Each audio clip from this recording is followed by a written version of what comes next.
pero realmente de quién hablamos, amigas y amigos, es de un ciudadano que ha tomado esta iniciativa. Así que vamos a ver si contactamos al señor Michael Arista para que ustedes lo puedan conocer, lo podamos escuchar y tengamos la oportunidad incluso de, en fin, poner en su debido contexto el porqué de esta demanda y por qué esto pues ha pasado prácticamente inadvertido en Puerto Rico. Entendemos que aprovechando la coyuntura electoral, pues es una nota que tendría muchísima relevancia. De hecho, nosotros vamos a publicar un artículo en los próximos días basado tanto en la entrevista que hicimos la semana pasada con Nieves de Los Ángeles Vázquez y ahora con el señor Michael Arista, que me parece que lo tenemos con nosotros ya en la mañana de hoy.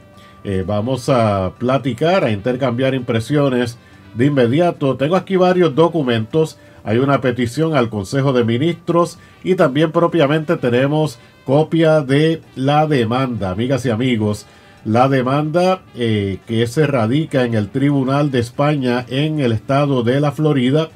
El demandante es Michael Arista Salado Hernández y presenta su demanda ante la procuradora Cristina Pintado Roa y el abogado que le representa es Emanuel Oliva Díaz. Básicamente lo que se establece es básicamente una solicitud de denuncia del artículo 9 del Tratado de París del año 1898 y se establece, como escucharon a la doctora Nieves de Los Ángeles Vázquez, que esto es inconstitucional. Pero sin más preámbulos, ya tenemos con nosotros a Michael Arista Salado Hernández para entrar en detalles de un hecho que es sumamente relevante. Buenos días, Michael. Buen día, Jaime, ¿qué tal? Gracias por la invitación. Saludos, qué bueno que estamos aquí. Michael, para que los amigos y amigas que están en sintonía conozcan un poco de su perfil y su trasfondo, ¿quién es Michael Arista?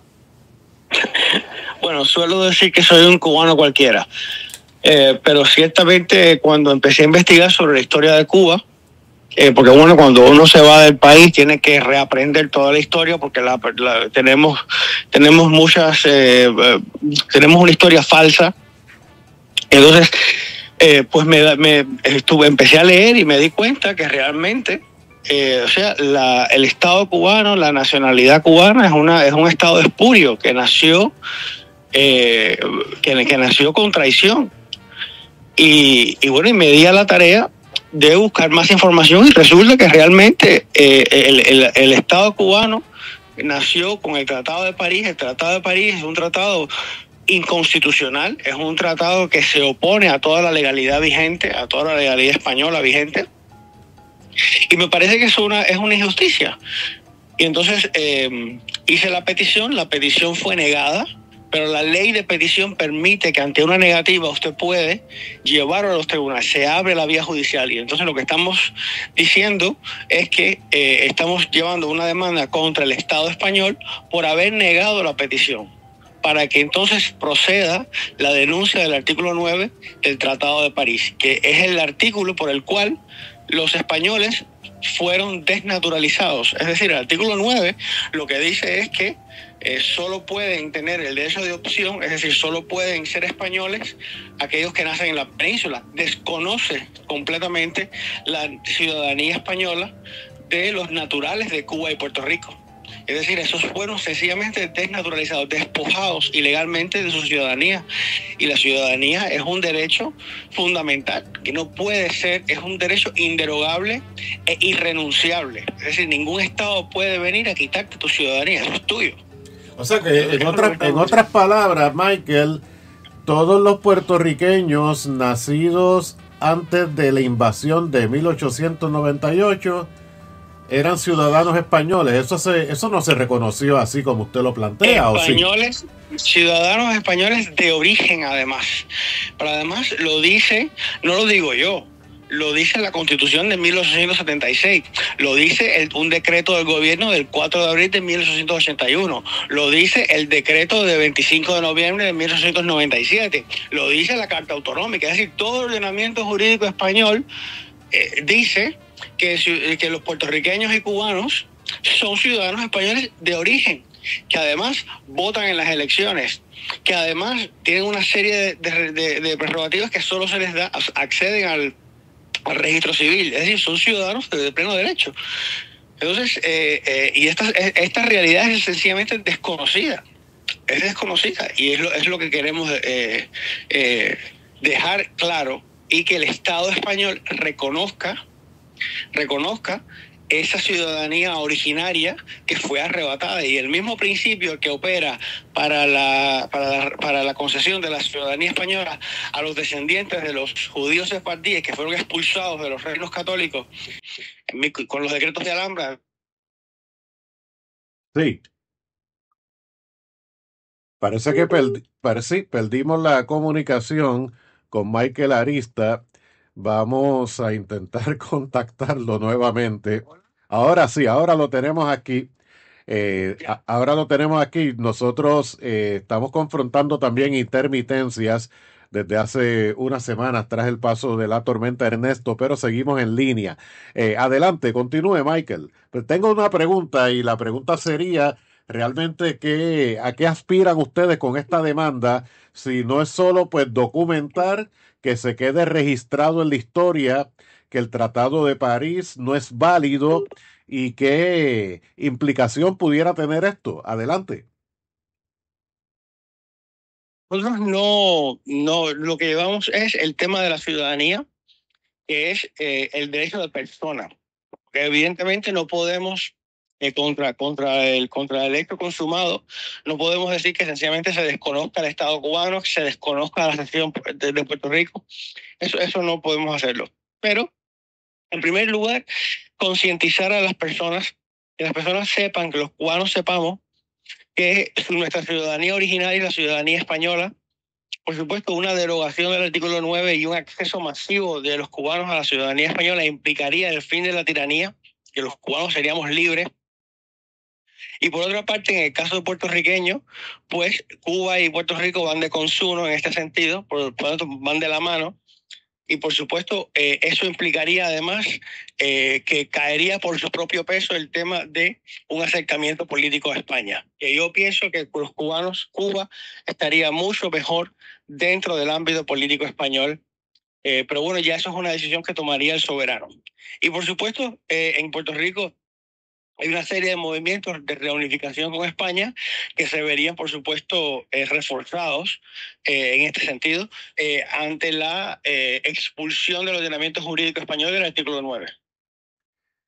Interesante, claro está, hay una realidad. A España no le interesa aparentemente esto que nosotros traemos hoy a la atención del público que nos sigue. ¿O sí? Bueno, España no puede sencillamente, eso sería en las relaciones internacionales no puede sencillamente abogar porque ocurra, pero nosotros tenemos que hacer que el Estado español se interese. Y estamos haciendo a llevar esta demanda en los tribunales españoles, que por cierto está en la Audiencia Nacional, con sede en Madrid, y es el caso 766/2023. Y por supuesto, y después de la Audiencia Nacional, la independencia de la sentencia, vendrá el Tribunal Supremo y después el Constitucional. Y estamos dispuestos a llevar esta lucha hasta el nivel que sea, para además concientizar no solamente a cubanos y a puertorriqueños, sino también los españoles tienen que saber que nosotros somos tan españoles como ellos y que queremos también ese reconocimiento de la ciudadanía española. Y por supuesto, ya con una sentencia, con una mayoría de la población siendo española, por supuesto las cosas cambian, los intereses cambiarán y España seguramente estará interesada en algún tipo de acercamiento con cubanos y puertorriqueños. 126 años después, ya casi para 127, ¿Entiende usted que es posible revertir el escenario? Por supuesto, por supuesto. Y me parece que el escenario es muy propicio. Ahora mismo, por ejemplo, Cuba está mucho más cerca por la situación tan calamitosa que tiene, ¿no? Para los cubanos la ciudadanía española es muy atractiva. Es una ciudadanía fuerte, es una ciudadanía que te permite entrar al primer mundo, es una ciudadanía que te da una serie de derechos fundamentales que no, los cubanos no tenemos. La ciudadanía cubana no sirve para nada, es papel mojado. Y en el caso puertorriqueño, para los que deseen conservar sus lazos con España, aunque por supuesto la situación es distinta en relación con cuán atractiva se ve la ciudadanía española. ¿No le parece Eh, que es el mismo can con distintos collares? Porque al final de lo que hablamos es de una condición colonial y la colonia pues desvirtúa, lacera, erosiona el ser de un pueblo, ¿no le parece? yo no creo que teniendo la ciudadanía española seamos colonia, realmente nunca lo fuimos, nunca lo fuimos. Entonces no entiendo cuál sería el mismo can, ¿no? Porque en realidad, Bueno, hay una historia eh, colonial bueno, estoy hablando exclusivamente de Puerto Rico, ujú. distinto a Cuba, ¿no? Conocemos una historia que se desarrolla casi al unísono hasta el momento en que Cuba pues se libera. Puerto Rico ha continuado atrapado en ese laberinto imperial, y hay una realidad y es que Puerto Rico es colonia, es territorio de Estados Unidos, pero en su momento fue colonia y posesión de España. Bueno, no, Puerto Rico fue provincia española de ultramar, no fue una colonia. Y por otra parte, yo tampoco me atrevería a decir que Puerto Rico es una colonia de Estados Unidos. Es decir, el término de colonia, primero tendríamos que sentar a determinar qué cosa es una colonia. Pero por ninguna de las definiciones que existen, Puerto Rico tendría un estatus colonial. Me parece que decir que Puerto Rico tiene un estatus colonial tiene implicaciones psicológicas muy negativas, que no se traducen a la realidad. Bueno, esa es la Eh, realidad del caso Sánchez Valle, lo bueno, más, será la eh, realidad para eh, usted, pero el estatus de Estado de Puerto Rico es de la libre asociación, que está determinada por una ley no, del Congreso. Y esa eh, ley del Congreso, eh, o sea, decir que, por ejemplo, cuando se dice que el Puerto Rico es propiedad del Congreso, eso me parece que son aseveraciones demasiado bueno, que no se ajustan a la realidad, porque realmente el Congreso no puede hacer lo que quiera. como periodista que ha estudiado, que ha leído, que se ha documentado y que conoce parte de la historia, nosotros le podemos probar a usted aquí categóricamente que Puerto Rico es una posesión, es un territorio y es una colonia de Estados Unidos. Eso es una realidad, eso es indiscutible, eso lo sabe todo el mundo. Ahora mismo se está hablando precisamente de una consulta plebiscitaria y de hecho la intención de mi alocución no es entrar en controversia con usted, yo sencillamente me limito a mi rol. Mi rol es formular preguntas. Claro. Usted las responde y las personas que nos escuchan llegan a su propia conclusión. Pero plantear aquí en Prensa Sin Censura que Puerto Rico no es una colonia de Estados Unidos, válgame. eh, Yo no le llamo colonia, yo no uso ese término. Usted puede usar el término que usted quiere para indicar una diferencia de territorio, pues perfectamente usted lo puede hacer, pero yo no uso ese término porque me parece que no es un término que se ajusta realmente a la realidad. Es decir, la libre asociación es el precio que se paga para, para que no, por el hecho de que usted, por ejemplo, los puertorriqueños no pueden votar por el presidente de Estados Unidos, por ejemplo. Ese es el precio que se paga para que puedan ser ciudadanos norteamericanos, pero no se incluyan como Estado de la Unión, porque la Constitución de Estados Unidos no está preparada para eso. La Constitución de Estados Unidos está preparada para que los territorios o sean parte de la Unión o no sean. Entonces, la libre asociación, que no está contemplada en la Constitución norteamericana, que es un invento que además judicializa en los casos insulares de 1901, la única forma de hacerlo es limitar los derechos que garantiza la Constitución de Estados Unidos. Ese es el precio. O sea, no hay otra forma de hacerlo. Decir de ahí que es una colonia, ya eso es un término, ya eso me parece que es un paso muy que a mí no me gusta usar. Muy bien, bueno, para finalizar la entrevista, le pregunto, ¿cuál es la aspiración que tienen ustedes con esta demanda? ¿A qué aspiran realmente? Que todos los cubanos y los puertorriqueños que lo deseen, y los cubanos que deseen, podamos acceder a la ciudadanía española, que es nuestra ciudadanía originaria, y acceder a la libertad. Ese es el fin. Mira, hay un como resultado de que una mayoría de la población en Cuba o en Puerto Rico, como resultado de su ciudadanía española, desea algún tipo de acercamiento político a España, pues bueno, nosotros estaríamos en la primera línea de defensa. Pero nuestro objetivo se limita al reconocimiento de la ciudadanía española, a la derogación de ese artículo 9 del Tratado de París, tan oneroso para España, y restituir esa ciudadanía a los descendientes de los que fueron injustamente, ilegalmente desnaturalizados. Muy bien, hay varios comentarios por aquí en el chat de los amigos que están en sintonía. Escribe Luis Omar Ortiz: el mejor ejemplo es que en Puerto Rico gobierna una junta no electa por los puertorriqueños. Comenta Manuel Villaneuve desde Pensilvania: pienso que tanto los cubanos como los boricuas somos demasiado orgullosos y no sé si es en el término correcto para convertirnos en españoles. Esas son las opiniones y los comentarios de parte de la audiencia de Prensa Sin Censura. ¿Algo más que usted desee señalar? Sí, cómo no. Primero agradecer, por supuesto, la gentileza, agradecer la posibilidad de hablar de estas cosas, pero quiero dejar claro que se trata de un... Estamos perdiendo la comunicación.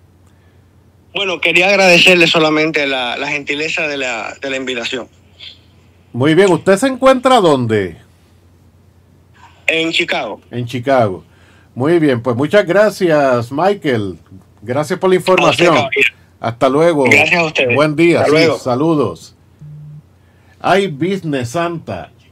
Yo no sé qué pensarán ustedes, pero cuidado que uno ha escuchado cosas, pero yo nunca escuché una postura que negara y renegara tanto una realidad que yo creo que un nene o una niña de primer grado, si se le explica bien la historia, la entiende.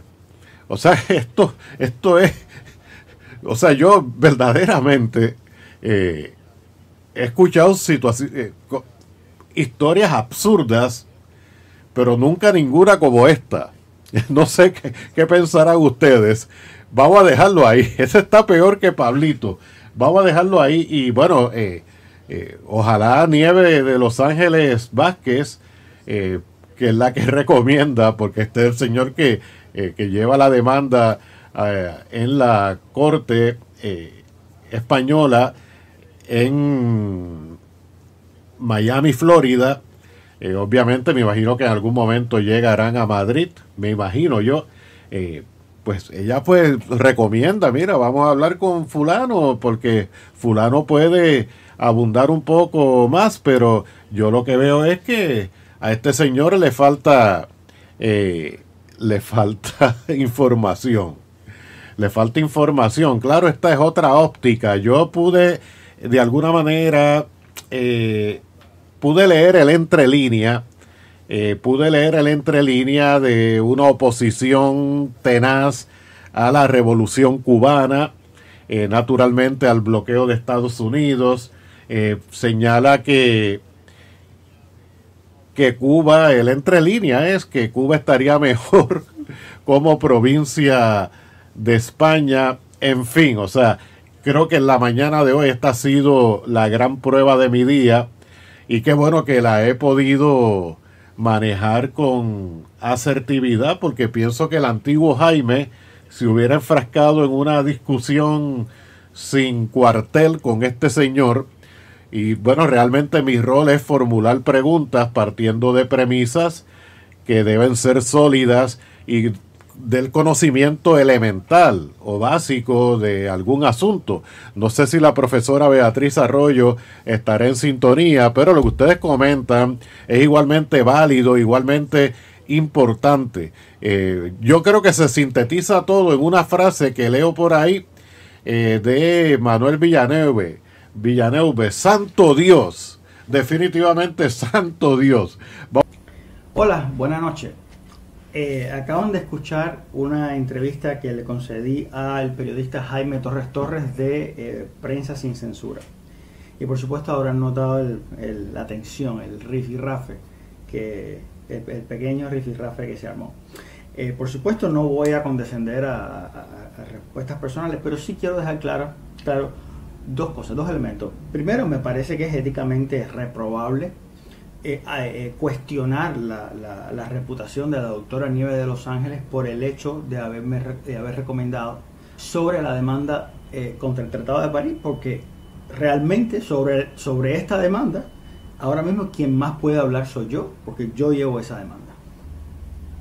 El otro punto que quiero dejar claro, y esto sí me parece que es importante, que tiene que ver conmigo, es que no sé si escucharon que Jaime Torres Torres dice que lee entre líneas una oposición tenaz a la revolución cubana y al bloqueo de Estados Unidos. Yo no he usado ninguna de las dos cosas. Creo que eso es una muestra más de la poca preparación que tiene este periodista. Y jamás me pondría tampoco al bloqueo de los Estados Unidos, porque esos son términos que usan los comunistas. Por lo tanto, de lo cual infiero que Jaime Torres Torres es un periodista filocomunista, quizás. Bueno, en fin. Dicho ello, creo que se deja ver la necesidad que hay la necesidad que hay de aclarar esto de la colonia. Yo sí quiero en esta entrega dejar claro las razones por las cuales yo, Michael Arista, no uso el término colonia para referirme a Puerto Rico. No estoy en contra de quien lo haga, cada cual puede usar los términos que estima conveniente. Muchos boricuas lo hacen, y yo por supuesto, ese es su país, y usted determina cómo lo llama. Yo personalmente me parece que es humillante, es denigrante usar esta palabra, porque realmente no responde a la realidad. O sea, la primera razón por la cual no uso colonia y no voy a usar el término colonia es por un respeto a los puertorriqueños. Es un problema de respeto.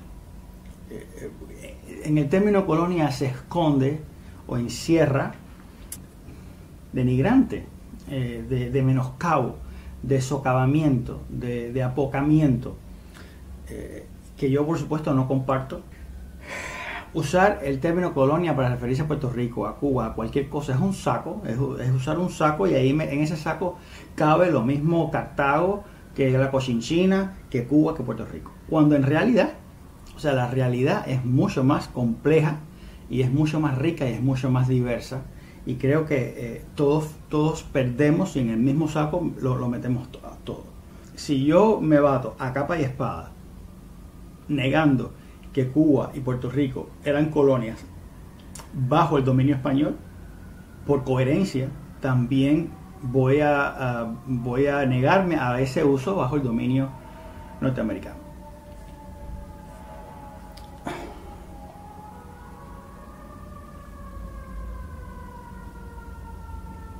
No es matraca mía. Como me cuenta Pareje, el cabrón espera a que yo me siente a hablar. Como me cuenta Pensilvania.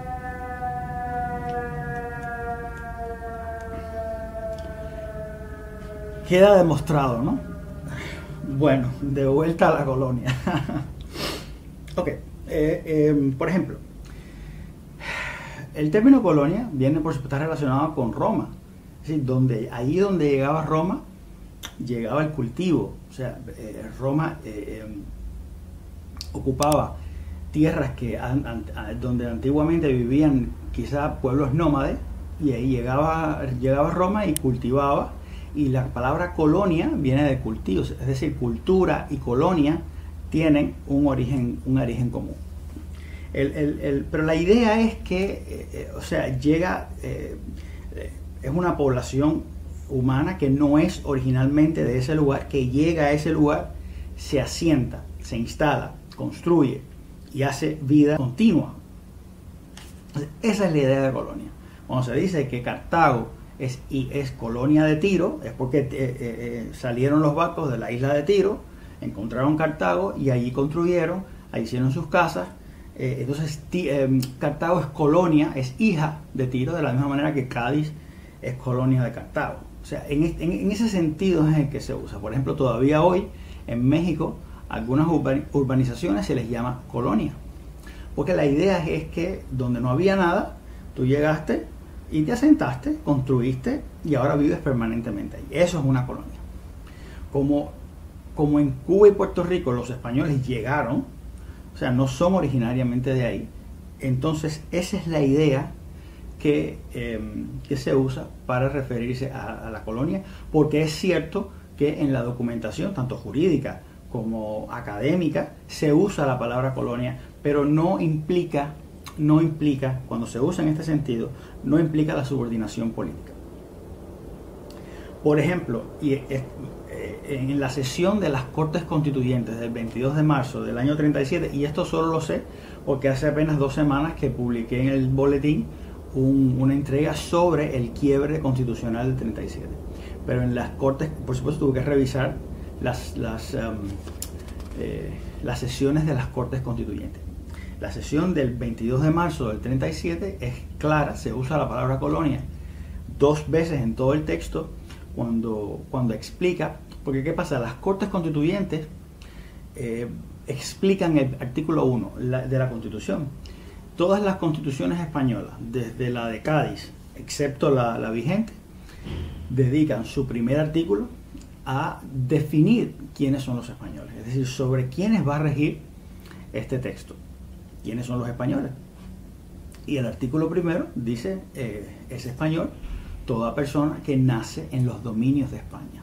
Esta palabra, este sintagma, los dominios de España, no está ahí, no es gratuito que esté ahí, o sea, está ahí por una razón. Los constituyentistas debatieron con muchísima profundidad sobre las implicaciones que tiene esta palabra, y lo que se quiso decir es que por España, en el lenguaje común, se entiende la península, pero por los dominios de España se entiende que España está constituida por la península, llamada España, y por los otros, por ultramar. Esto, para que se entienda, esto me parece muy claro. Alguien me diría, bueno, pero ¿cómo es posible que por España se entiendan 2 cosas? Bueno, es muy sencillo. En Cuba, por ejemplo, La Habana es la ciudad, pero si usted está dentro de la ciudad y usted dice, le dice a un carro, lléveme a La Habana, se entiende La Habana intramuros. Es decir, que es muy posible, y realmente ocurre con mucha frecuencia, que una misma palabra tiene varios significados en dependencia del contexto. Anteriormente, en esa sesión de las Cortes Constituyentes, se usa la palabra colonia 2 veces para decir que España no tiene colonias. Y cuando uno va a analizar, o sea, esto no es propaganda de los políticos, realmente es así. Y vamos a contrastarlo, por ejemplo, con la colonia que surge de la Conferencia de Berlín de 1884. En 1884 se reúnen las potencias europeas y se reparten África y Asia, básicamente. La potencia que más se beneficia de este reparto es, por supuesto, Inglaterra. Y vamos a hacer una comparación del sistema colonial inglés con el español. O sea, no es un análisis exhaustivo, es solamente un punto de comparación para poder determinar que los territorios americanos de España, o los territorios españoles en América, no eran colonias. El primer elemento que tenemos como punto de comparación es, por supuesto, el ámbito territorial. Es decir, si bien España se organiza en virreinatos y capitanías generales, eso significa que el Estado engloba los nuevos territorios. Es decir, la frontera del Estado se mueve hacia los nuevos territorios. Entonces, cuando se hace un tratado, y lo vemos con el Tratado de Adams-Onís u otros tratados, con el Tratado de 1795, la frontera es con España. La frontera es con España. Una España que tiene frontera en América. Entonces, el Estado engloba los nuevos territorios. Es decir, si usted nace en La Habana en 1783, usted nace en Castilla. Usted es castellano. Y Castilla aquí tiene ese doble significado, que tradicionalmente puede ser el reino que está contenido dentro de la península, pero por extensión, o sea, los nuevos territorios son incorporados a Castilla por accesión. Y así lo dice Solórzano Pereira en sus libros. Entonces, bueno, en el caso inglés, la frontera no se mueve, es decir, se constituye un estado colonial con sus propias instituciones, o sea, digamos, la ciudadanía, la naturaleza de los habitantes de esa colonia es la de esa colonia. En la frontera del Estado no se mueve, es decir, el Estado mantiene su frontera original, es decir, Inglaterra va a seguir siendo Inglaterra y el resto son estados coloniales. Caso típico, por ejemplo, no es inglés, pero el Congo belga. El Congo belga, o sea, Bélgica es Bélgica y el Congo belga es el Congo belga, y los naturales del Congo belga no son belgas, está claro, ¿no? Eso está más que claro.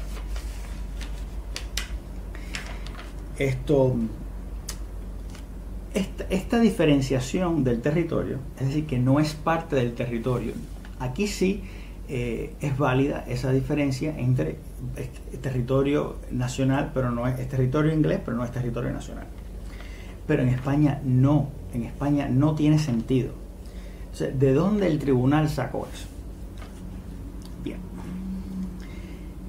Eso lo sacó el tribunal de una doctrina elaborada por Arthur Keith en 1905. Arthur Keith es quien elabora esta doctrina de que la naturaleza de los estados coloniales no es la naturaleza de la metrópoli, que hay una clara diferenciación entre el territorio metropolitano y el territorio colonial, en detrimento de ese territorio colonial en cuanto a derechos se trata. Es decir, ¿qué significa eso? Significa que los que nacen en esos territorios no tienen los mismos derechos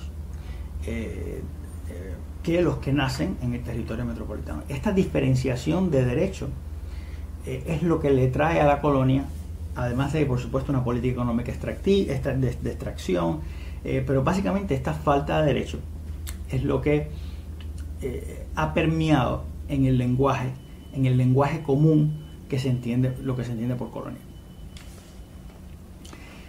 Entonces, cuando decimos despectivamente que Puerto Rico es colonia de Estados Unidos, lo que queremos decir es que los naturales de Puerto Rico no tienen los mismos derechos que los de Estados Unidos, que los que nacen en Estados Unidos.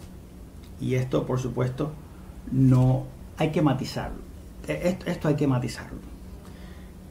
Porque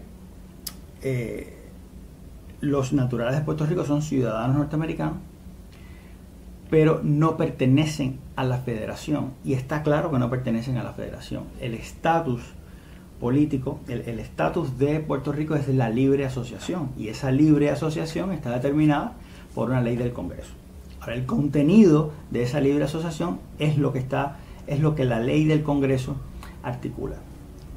La única forma de darle ciudadanía norteamericana a los naturales de Puerto Rico sin incorporarlos a la federación es justamente hacer una marca, una diferenciación con respecto de el derecho a elegir el presidente de los Estados Unidos. En realidad los puertorriqueños no tienen por qué elegir al presidente de los Estados Unidos porque ellos tienen su estado que está en libre asociación con Estados Unidos. Entonces, cuando los puertorriqueños se quejan de que no pueden elegir al presidente de los Estados Unidos, eso no los hace ciudadanos de segunda clase. Eso los hace ciudadanos del Estado Libre Asociado, que se benefician de la ciudadanía norteamericana. porque la solución a ese problema, la solución a no poder elegir al presidente de los Estados Unidos es muy sencilla. Conviértase en Estado, entre a la federación. Entonces, no entrar a la federación, o sea, el precio que se paga por disfrutar la ciudadanía de Estados Unidos, es no poder elegir al presidente de los Estados Unidos. Porque tiene que haber una diferenciación, una marca que te diferencie que tú no eres Estado. Tú no puedes beneficiarte, no puedes tener los beneficios y privilegios de los Estados, justamente porque tú has decidido no ser parte de la federación, o el Estados Unidos decidió que esa fuera la situación imperante. Y debo decir que los puertorriqueños han elegido varias veces mantenerse en ese limbo indefinido. ¿Por qué? Porque entienden que una entrada a la federación puede implicar la pérdida de la cultura, la pérdida del idioma, y los puertorriqueños se sienten muy orgullosos y quieren seguir hablando español, quieren seguir teniendo su cultura, y por lo tanto este es el precio que se paga. ¿Ya? Ese es el precio que se paga. Si bajo la autonomía, por ejemplo, o sea, Cuba y Puerto Rico, bajo el dominio español, nunca fueron colonias, fueron capitanías generales, luego provincias de ultramar. Sus naturales son ciudadanos españoles, aunque actualmente el Estado español no los reconoce así. Eso es muy cierto, por una sentencia del Tribunal Supremo que equipara el territorio puertorriqueño al Sáhara español. Y esto, por supuesto, ya hemos dicho que es un error del tribunal, que estamos tratando de que se corrija, que esa sentencia sea declarada nula, porque en realidad los naturales de Puerto Rico y de Cuba eran ciudadanos españoles. Eso significa que el estatus del territorio se equipara al de la península. No así en el caso del Sáhara, porque España es potencia administradora del Sáhara español. Entonces, si Puerto Rico, como autonomía, como una autonomía de España, no es colonia, y estamos determinando que tiene que ver con la cantidad de derechos, es decir, que lo que estamos hablando aquí es de derechos. Entonces, bajo Estados Unidos tampoco. Si se demuestra, por ejemplo, si podemos demostrar que la cantidad que el gobierno de Puerto Rico tiene mayor capacidad de acción bajo el ELA que bajo la autonomía, entonces se decanta que no puede ser tampoco una colonia de los Estados Unidos, porque una colonia tiene que ver, como ya dije, con la falta de derechos, con una diferencia de derechos. Entonces, para responder esa pregunta, para responder esta cuestión, tenemos que hacernos dos preguntas. Vamos a hacernos dos preguntas solamente. Primero, ¿puede Puerto Rico, bajo la autonomía, ¿sí?, bajo el sistema de autonomía española, modificar el Código Civil? No, no puede. Sin embargo, bajo el ELA, Puerto Rico tiene capacidad legislativa. Y esto es importante. O sea, los puertorriqueños eligen una asamblea legislativa que es capaz de hacer leyes. Puerto Rico se ha dotado de su propio Código Civil. Segundo punto, ¿puede Puerto Rico, bajo la autonomía, tener sus propios tribunales? No, bajo el ELA sí. Es decir, el ELA permite que Puerto Rico se dote de sus propios tribunales. Entonces, esto es una capacidad más grande que bajo la autonomía. Por lo tanto, si bajo la autonomía no es colonia, bajo el ELA tampoco puede ser colonia, porque hay un autogobierno. Al contrario, los puertorriqueños se benefician encima de una ciudadanía que a la postre es muy ventajosa. Por supuesto, con esto no estoy diciendo ni que esté bueno, ni que esté malo, ni que O sea, pero las cosas hay que ponerle en su sitio. Y decir que Puerto Rico es colonia de Estados Unidos, sobre todo cuando con esta palabra, el sentido de esta palabra es peyorativo, es derogatorio, yo no voy a ser parte de esa. O sea, usted puede decir, yo no estoy de acuerdo con el sistema imperante, yo no estoy de acuerdo, hay una limitación de la soberanía, estamos de acuerdo. Hay un problema de una limitación de la soberanía, hay un problema que no ha sido resuelto. Pero de ahí a decir que Puerto Rico es colonia, no juega la lista con el billete. No juega la lista con el billete. Sobre todo cuando tenemos este antecedente de la Conferencia de Berlín, que le da a la palabra colonia este sentido de limitación de derechos. Entonces, ¿qué haremos? Por supuesto, habrá muchos mensajes de cómo te atreves, tú que no eres puertorriqueño. Con ese tipo de comentarios no tengo nada que discutir. Si vamos a discutir del tema, vamos a discutir del tema.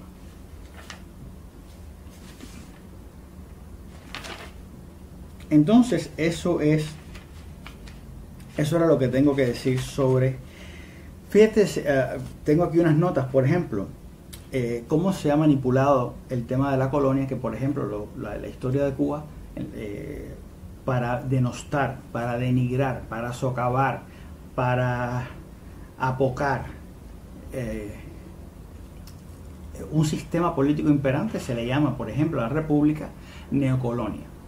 Es decir, con esta idea es que se asocia también en el caso puertorriqueño, sino simplemente se usa para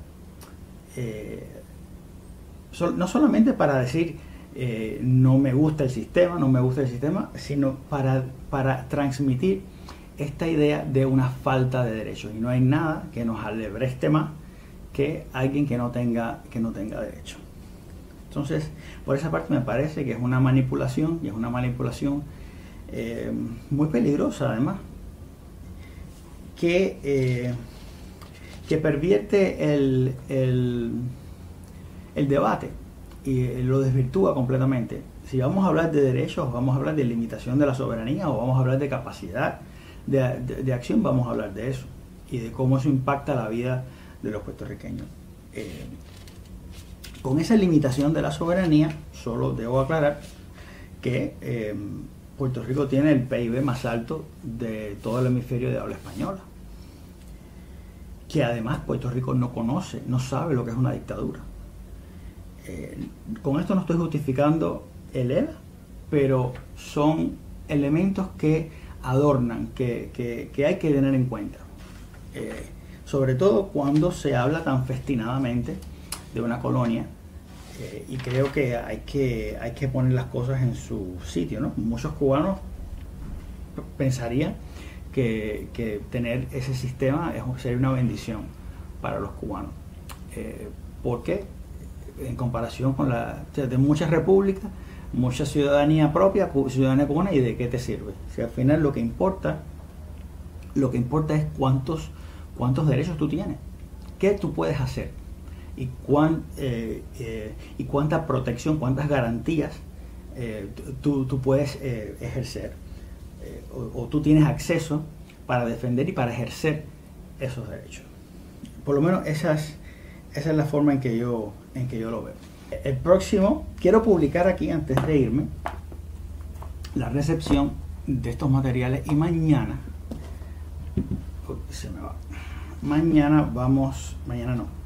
la próxima entrega vamos a estar discutiéndolo. Este libro, Puerto Rico y España, una misma nación, reflexiones para una reunificación. Creo que los cubanos podríamos beneficiarnos de un material que explique cuáles son las causas que nos llevan a, en el caso nuestro, por ejemplo, que no somos reunificacionistas per se, pero sí estamos en ese mismo barco. Quiero publicar aquí el libro de Ferran Núñez, 1868, La Guerra Civil Olvidada, Documentos para la Historia de Cuba. Muy bueno, creo que es un libro que debe ser de cabecera para todo cubano que quiera saber de la historia. Es muy interesante, muy interesante. y este de Federico Miguel Santaella Pascual, 1898, Crónica de una derrota pactada. Este libro de Santaella es interesante, tiene una perspectiva novedosa en el sentido de que la historia, nosotros entendemos la historia en una burbujita, pero por ejemplo Santaella Pascual nos relata la historia de Cuba, pero insertada, o sea, no es propiamente historia de Cuba, pero Cuba es parte de España, y entonces esa historia está insertada en la historia de España, en la historia de Europa, en la historia de América. Creo que es una perspectiva que muchas veces nos falta. Y por ejemplo, se detalla, se trata aquí, Santaella Pascual describe, por ejemplo, la defensa de San Juan de Ulúa. La defensa de San Juan de Ulúa es trascendental para entender por qué tenemos las facultades omnímodas en 1825. México bombardea La Habana, de eso no se habla, y eso es lo que hace que Madrid tenga que cambiar de táctica. En 1825, además, recordemos, en el 24 es Ayacucho, es decir, que ahora hay nuevos estados, nuevas repúblicas hispanoamericanas que ven con mucha ojeriza la presencia de España en América y van a tener una actitud muy hostil. Eso es lo que determina que España establezca el sistema de facultades omnímodas y se gobierne Cuba como plaza sitiada. No es porque España odia a los cubanos, sencillamente España quiere conservar, no solamente España, los cubanos de España, los españoles de Cuba quieren conservarse dentro de España, y este es el sacrificio que hacen, es decir, someterse a una comisión militar permanente que básicamente niega las libertades individuales, justamente porque el ambiente es sumamente hostil.